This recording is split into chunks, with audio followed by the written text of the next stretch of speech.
तो मार्वल की तरफ से ऑफिशियल डॉक्टर डूम और अवेंजर्स डूम्सडे के कई हैरान करने वाले ईस्टर एग देखने को मिले हैं। इसे ऐसा समझो कि ये पहला हमारा अवेंजर डूम्सडे का टीजर है जो शंघाई के लाइट शो के दौरान हुआ है। पहले इस टीजर को समझा देता हूँ, फिर इसके ब्रेकडाउन पर चर्चा करेंगे। इसमें यह हो रहा है कि शुरुआत में हमें दिखाया जाता है कि स्पेस टाइम फैब्रिक में चीरा लग रहा है और डॉक्टर डूम का हाथ हमारी तरफ बढ़ रहा है, जैसे डॉक्टर डूम इस रियलिटी में प्रवेश कर रहा है। फिर डॉक्टर डूम का चेहरा बनता है जो छोटे छोटे शीशों के टुकड़ों से बन रहा है, जैसा हमने व्हाट इफ सीरीज में देखा था, ये कुछ वैसा ही है। फिर डॉक्टर डूम को थ्रोन के साथ दिखाया जाता है, बल्कि यहाँ ये बोल सकते हैं कि हमें यहाँ पर कई सारे डॉक्टर डूम देखने को मिलते हैं। इन वेरिएंट्स के देखने के बाद फिर हमें एक कंप्लीट डॉक्टर डूम को दिखाते हैं जो हर एक रियलिटी को मिक्स कर रहा है अपने हाथों में, और फिर एक मैजिक जैसा कुछ हो रहा है और इन रियलिटी को एक प्लर में समाहित कर दिया जाता है। और फिर जूम इन होता है, ग्रीन लाइट दिखाई जाती है जो मल्टीवर्सल ट्री है। फिर डॉक्टर डूम मैजिक के साथ रिंग्स को बनाता है और रियलिटी को रीराइट करने लगता है। और फिर हम देखते हैं कि Avengers, black panther, fantastic four और एक्समैन, इन सब की रियलिटी अलग अलग दिखाई दे रही है, जैसे हमने व्हाट इफ में देखी थी। यहाँ बस हमें इतना ही दिखाया गया, लेकिन मजे की बात यह है कि इसमें बहुत कुछ रिवील हो गया है। जैसे डॉक्टर डूम की खुद की काउंसिल, डॉक्टर डूम ने थैनोस को पूरा स्केलेटन से बाहर कर दिया। ये रिंग्स जो जायरोस्कोप को रिप्रेजेंट करती है नेविगेशन के लिए, एक जीपीएस जो डॉक्टर डूम के साथ लिंक करके दिखाया जा रहा है। एंड गेम में टोनी ने टाइम जीपीएस बनाया है मूवीज स्ट्रिप से, और अब मल्टीवर्स को स्टेबल और उसके नेविगेशन के लिए डॉक्टर डूम के साथ ये सारी चीजें जोड़कर दिखाई जा रही हैं। अब समझ में आ रहा है कि कैंग का जो मल्टीवर्सल कोर इंजन है या शांग-ची की 10 रिंग्स, ये दोनों जायरोस्कोप के सिद्धांत पर काम करती हैं जो जीपीएस और नेविगेशन से संबंधित है। और इसीलिए तो 10 रिंग्स किसी को सिग्नल भेज रही थी, क्योंकि वो एक मल्टीवर्सल जीपीएस है। डॉक्टर डूम ने इस टीजर में जैसे मल्टीवर्स की रियलिटी को रीराइट किया है जायरोस्कोप के सिद्धांत की मदद से, ये कई सारी थ्योरीज को सही साबित कर रहा है, जिसे मैंने अपने चैनल पर कवर किया है। तो भाई लोग, बहुत कुछ है मेरे पास इस टीजर के बारे में, तो आखिरी तक बने रहना। चैनल पर नए हो तो प्लीज सब्सक्राइब करना मत भूलना, साथ ही इसे लाइक और हाइप भी देना पर पूरा वीडियो देखने के बाद। खैर, मैं हूँ C53 से वॉचर और द वॉचर शो पे आप सभी का स्वागत करता हूँ।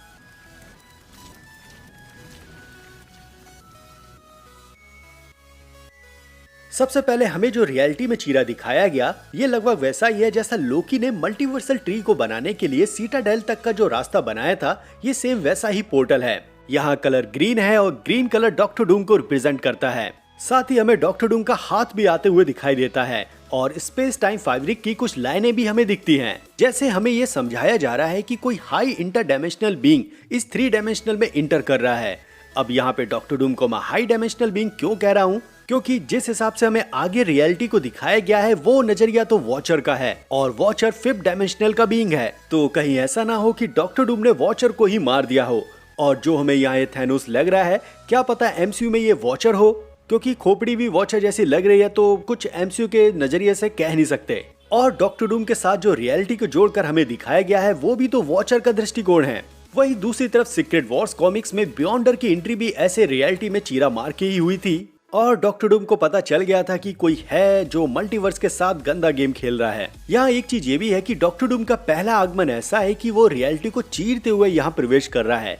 अब यहाँ डॉक्टर डूम कहाँ इंटर कर रहा है, तो ये मल्टीवर्सल ट्री तो नहीं हो सकता, क्योंकि वहां से मल्टीवर्स पर नजर टाइमलाइंस के माध्यम से रखी जाती है, बल्कि ये वॉचर की वो जगह हो सकती है जब वॉचर मल्टीवर्स को देखता था। और वॉचर का ये प्लेन भी मल्टीवर्स पे नजर रखता है, सेम मल्टीवर्सल ट्री की तरह। यहाँ इन दोनों जगह से मल्टीवर्स पर नजर रखी जा सकती है, इसे मैनिपुलेट किया जा सकता है और मल्टीवर्स को आसानी से एक्सेस किया जा सकता है। मुझे नहीं लगता कि डॉक्टर डूम लोकी को शुरुआत में ही तंग करेगा, क्योंकि लोकी जहाँ है वो एक बैटरी की तरह है और वो अपनी सही जगह पर है अपने टाइमलाइंस के साथ। साथ ही दूसरी तरफ वॉचर भी इस मल्टीवर्स पे नजर रख रहा है अपने 5th डायमेंशन से। सेक्रेट टाइमलाइन के यूनिवर्स और ब्रांच यूनिवर्स को भी देख रहा है, साथ ही उन यूनिवर्स को भी जिनसे ह्यूमन्स ने अपनी टाइमलाइंस को आइसोलेट कर लिया था। यहाँ ये टाइमलाइन आइसोलेट वाला मुद्दा थोड़ा कॉम्प्लिकेटेड हो जाएगा, जिसके बारे में हम आगे बात करेंगे। खैर, यहाँ इस टीजर में जो हमें बैकग्राउंड म्यूजिक सुनाया गया, इससे पुरानी यादें ताजा हो गई। फिर डॉक्टर डूम का चेहरा और मास्क बनते हुए दिखाया जाता है। ये कुछ ऐसा लग रहा है कि जैसा कोई ब्लूप्रिंट हो, सेम वैसे ही जैसे टोनी ने अपने लिए मास्क और सूट बनाया था, यहाँ पर भी कुछ ऐसा ही लग रहा है। ये एक रेफरेंस ऐसा भी दिया गया है कि आयरन मैन और डॉक्टर डूम दोनों एक ही हैं। इसका जवाब हमें आने वाले टीजर में मिलेगा। और ये सब कैसे शुरू हुआ और क्यों डॉक्टर डूम को रियलिटी पर चीरा मारकर यहाँ आना पड़ा, ये सब कुछ हमारे सामने धीरे धीरे आने लगा है। अभी के लिए हमारे सामने ये है कि 616 में एक टोनी स्टार्क था जो आयरन मैन बना।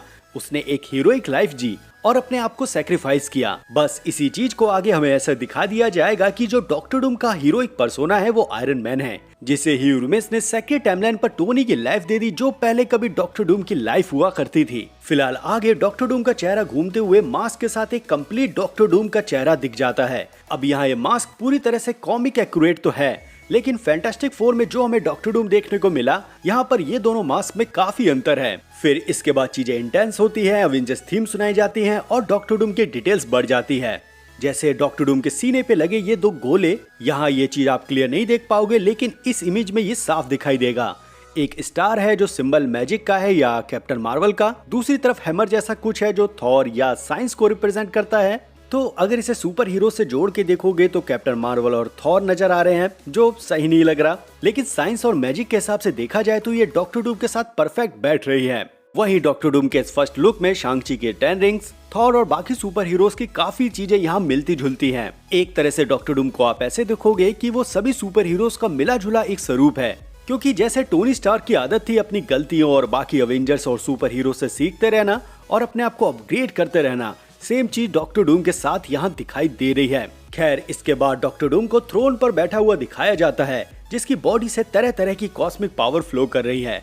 इनमें कई और डॉक्टर डूम भी थ्रोन के साथ बैठे हुए दिखाई देते हैं। यही एक फ्लैश में सीक्रेट वॉर्स का एक आइकॉनिक सीन देखने को मिल जाता है, जब डॉक्टर डूम ने थैनोस के स्केलेटन को उसकी बॉडी से बाहर निकाल दिया था। यहाँ हमें एक्चुअल में दिखा दिया गया है, और अगर वाकई एमसीयू डॉक्टर डूम के साथ डॉक्टर डूम वर्सेस थैनोस की ये फाइट को दिखाता है तो भाई फैंस पागल होने वाले हैं।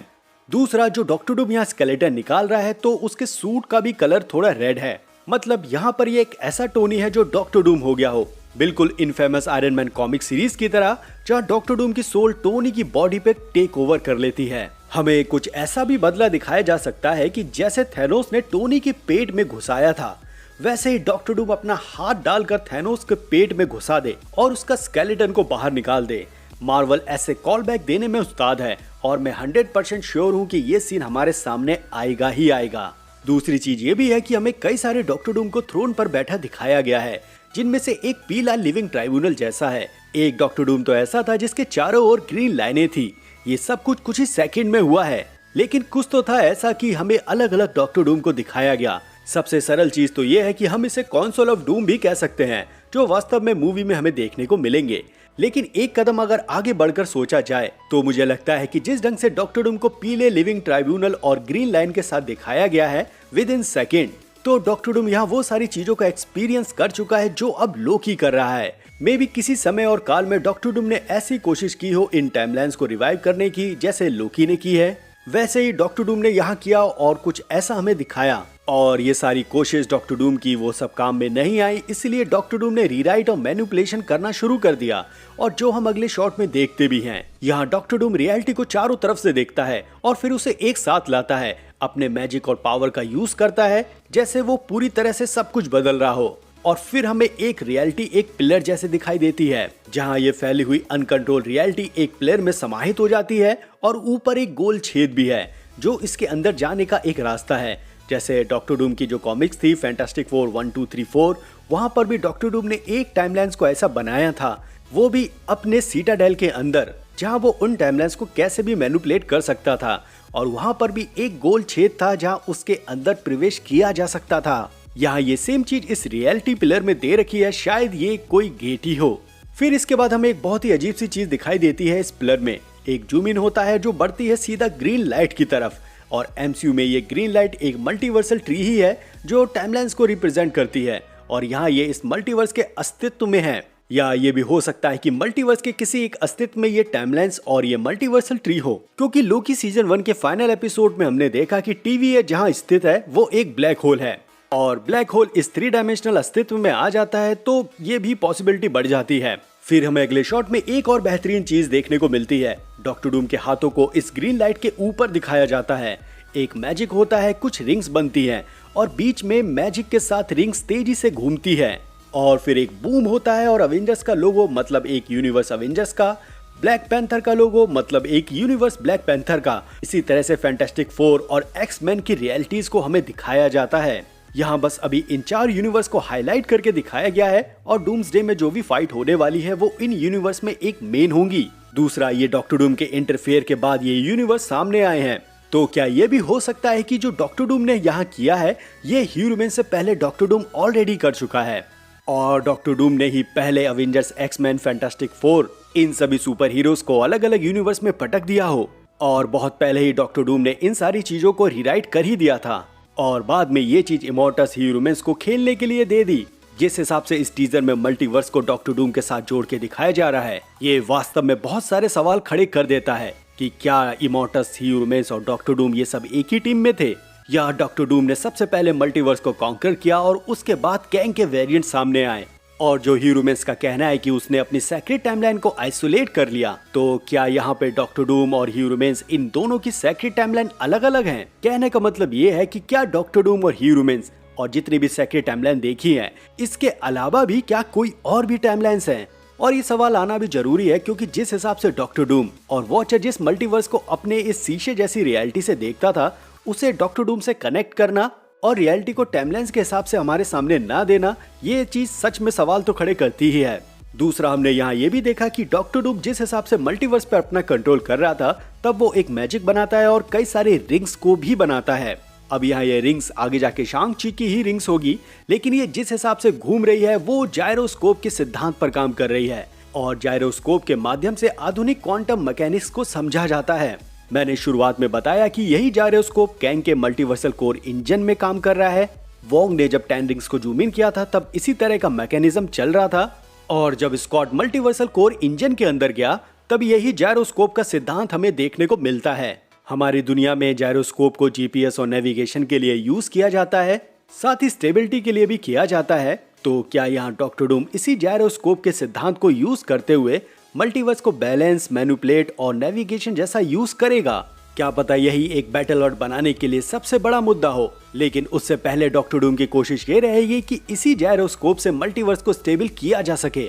मुझे तो ये लगता है कि जैसे पिछली बार टोनी ने टाइम जीपीएस का यूज किया था मोवियस स्ट्रिप से, इस बार वही जो अब डॉक्टर डूम के फॉर्म में है वो इस जायरोस्कोप से यूज करेगा मल्टीवर्सल जीपीएस के लिए। साथ ही जो मैंने पिछली वीडियो में बात की है कि डॉक्टर डूम के हाथ में एक ऐसा डिवाइस देखने को मिला है जो शायद मल्टीवर्स ट्रेवल कर सकता है, तो अगर इस टीजर में ये चीज दिखाई दे रही है जो इस काम को पॉसिबल कर सकती है, और मैंने पिछली वीडियो में मतलब इस टीजर से आने से भी पहले मैंने उस वीडियो में ये बात कर ली है कि डॉक्टर डूम के पास कुछ ऐसा नेविगेशन सिस्टम होगा जो मल्टीवर्स के किसी भी कोने और पॉइंट ऑफ टाइम पे जा सकता है। तो आप लोगों में से लगभग 20 लोगों ने मेरे चैनल को अनसब्सक्राइब कर लिया। मैं नहीं जानता कि आपको कौन सी बात बुरी लगी, अच्छी लगी, पर भाई मेरा काम है बस थ्योरी देना। जितनी मेरे पास कॉमिक्स की नॉलेज और क्वांटम फिजिक्स का ज्ञान भरा पड़ा है वो बस मैं आपको दे सकता हूँ। आप मान सकते हो या नहीं मान सकते हो, लेकिन हेट देना ये यार सही नहीं है। भाई लोग, बस मैं अपना काम कर रहा हूँ, ये सही साबित होती है गलत, इससे कोई फर्क नहीं पड़ता। मैं एक दोस्त की तरह आपको ये सारी चीजें दे जाता हूँ, बदले में आप मुझे कुछ कह सकते हो, ये सही है, लेकिन हेट दे के 20 लोगों का अनसब्सक्राइब कर जाना, क्या पता ये सारी चीजें कल सही साबित हो, क्योंकि इस टीजर में मुझे तो वो दिखाई दे रहा है। सच में ये सारी चीजें डिमोटिवेट करती है या मुझे ज्ञान का श्राप है, क्योंकि जो मैं समझ सकता हूँ वो मैं बता नहीं सकता, और मैं बताता हूँ तो आप लोग मुझे पागल कहते हो। फिलहाल अब मिलते हैं अगली वीडियो में और भी पागलपन के साथ। यहाँ तक देखा हो तो प्लीज चैनल को सब्सक्राइब, वीडियो को लाइक और हाइप करना भी मत भूलो, और अपना ध्यान रखो, मजे लो, लव यू एंड बाय।